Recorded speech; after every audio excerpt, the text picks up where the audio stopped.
ជាប្រធានផ្នែកអប់រំនៅកន្លែងខ្ញុំមានអារម្មណ៍ថារំភើបដែលបានទទួលនៅបទពិសោធន៍និងចំណេះដឹងថ្មីដើម្បីយើងទៅចែករំលែកដល់បងប្អូនដែលគាត់អត់ទាន់បានទទួលបានវគ្គបណ្ដុះបណ្ដាលផ្សេងៗអញ្ចឹងពេលខ្ញុំមកដល់ទីនេះខ្ញុំនឹងគាំនាំយកនៅចំណេះដឹងដែលខ្ញុំទទួលបានហ្នឹងយកទៅចែករំលែកដល់ពួកគាត់ថ្ងៃនេះទទួលបានដឹងថានៅកម្មវិធី TVET ហ្នឹងជួយដល់បងប្អូនដែលមានជីវភាពក្រីក្រឬក៏ពិការភាពអីចឹងណាបង្កើតនូវជំនាញជាច្រើនដើម្បីផ្ដល់ឱកាសឲ្យពួកគាត់ទទួលយកជំនាញដើម្បីរៀនសូត្រពីចំណេះដឹងហ្នឹងយកទៅធ្វើអាជីវកម្មឬក៏មុខរបរអីគាត់ដែលគាត់អាចទទួលយកបានអញ្ចឹងណាបងចាជាចុងក្រោយខ្ញុំសូមសំណូមពរដល់ខាង TVET ឬក៏រាជរដ្ឋាភិបាលហ្នឹងជួយផ្សព្វផ្សាយបន្ថែមទៀតនៅព័ត៌មានហ្នឹង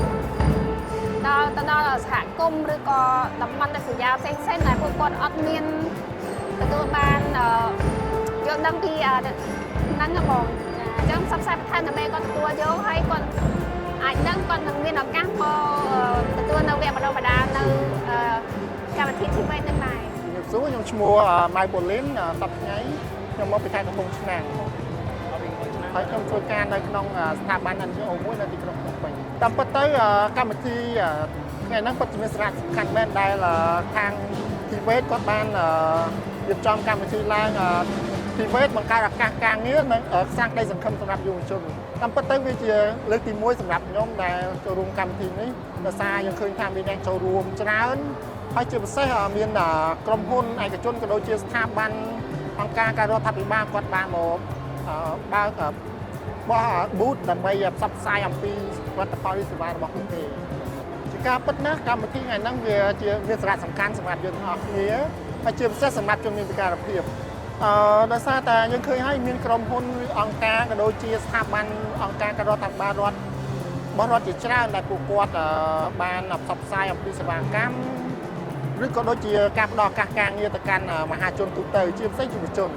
ដូច្នេះខ្ញុំមើលឃើញថាវាជាឱកាសមួយសម្រាប់ពួកគាត់ក្នុងការស្វែងយល់អំពីប្រភេទការងារដែលមាននៅក្នុងប្រទេសកម្ពុជាហ្នឹងអញ្ចឹងបើសិនជាពួកគាត់អត់ទាន់មានបទពិសោធន៍ទេក៏ពួកគាត់អាចសាកសួរព័ត៌មានបន្ថែមក៏ដូចជាចង់ដឹងអំពីប្រភេទជំនាញការងារហ្នឹងតើពួកគេធ្វើអីខ្លះអញ្ចឹងណា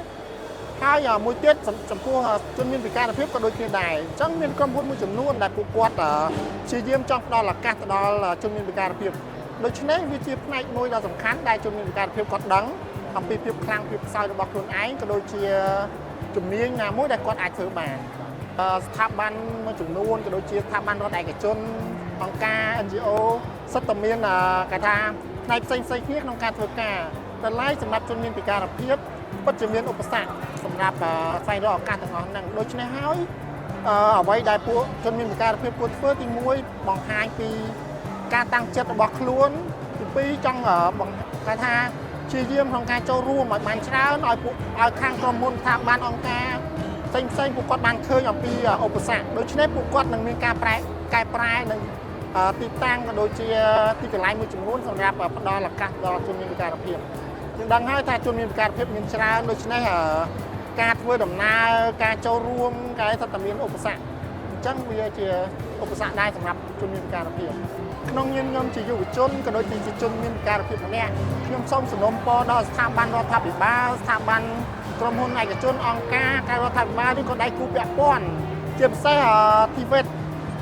សូមឲ្យបង្កើតឲ្យមានការជួយសម្របសម្រួលសម្រាប់ជនមានពិការភាពទាំងអស់ដើម្បីឲ្យពួកគាត់ចូលរួមរៀនសូត្របានដើម្បីឲ្យពួកគាត់បានមានជំនាញមួយក្នុងការបង្កើនចំណូលសម្រាប់ការរស់នៅប្រចាំថ្ងៃរបស់ពួកគាត់ខ្ញុំឈ្មោះច័ន្ទទីណាខ្ញុំមកខាងវិទ្យាល័យច្បារអំពៅខ្ញុំរៀនថ្នាក់ទី11ចំពោះកម្មវិធីនៅថ្ងៃនេះខ្ញុំសប្បាយរីករាយណាស់ហើយដែលបានមកចូលរួមនៅកម្មវិធីនេះដែរហើយមានគេរៀបចំស្តង់ជាច្រើនហើយខ្ញុំក៏បានរៀននិងយល់ដឹងជាច្រើននៅថ្ងៃនេះដែរបានទទួលព័ត៌មានជាច្រើនទាក់ទងនឹងកម្មវិធីថ្ងៃនេះហើយខ្ញុំក៏សប្បាយរីករាយមែនទែនដែលឱកាសនៅថ្ងៃនេះដែលគេបើកបង្ហាញទាក់ទងនឹងការស្វែងរកការងារធ្វើអញ្ចឹងទាក់ទងនឹងថ្ងៃនេះដែរខ្ញុំបានចាប់អារម្មណ៍មួយទាក់ទងនឹងចង់រៀនធ្វើកាហ្វេ ប៉ុន្តែកន្លងមកក៏ខ្ញុំធ្លាប់រៀនធ្វើកាហ្វេដែរប៉ុន្តែរយៈពេលច្រើនខែកន្លងមកហើយឥឡូវនេះក៏ខ្ញុំចាប់អារម្មណ៍ឃើញមានស្តង់ជាច្រើនហើយចាប់អារម្មណ៍កាហ្វេដែរចាអញ្ចឹងមួយថ្ងៃនេះដែរខ្ញុំទទួលព័ត៌មានបានជាច្រើនអញ្ចឹងខ្ញុំនឹងផ្សព្វផ្សាយទៅដល់មនុស្សថ្លង់ផ្សេងទៀតអញ្ចឹងខ្ញុំមានមិត្តភ័ក្តិថ្លង់ជាច្រើនអញ្ចឹងខ្ញុំនឹងផ្សព្វផ្សាយឲ្យពួកគាត់ហ្នឹងទៅចូលរួមរៀនជំនាញផ្សេងហើយក៏គេផ្ដល់មានអ្នកបកប្រែនៅទីនោះដែរអញ្ចឹងខ្ញុំនឹងផ្សព្វផ្សាយទៅដល់ពួកគាត់ដែលគាត់បានចូលរួមរៀននៅមុខជំនាញផ្សេងទៀតនឹងដើម្បីយកចំណេះដឹងខ្ញុំសំណូមពរដល់រាជរដ្ឋាភិបាលអញ្ចឹងបើសិនបើ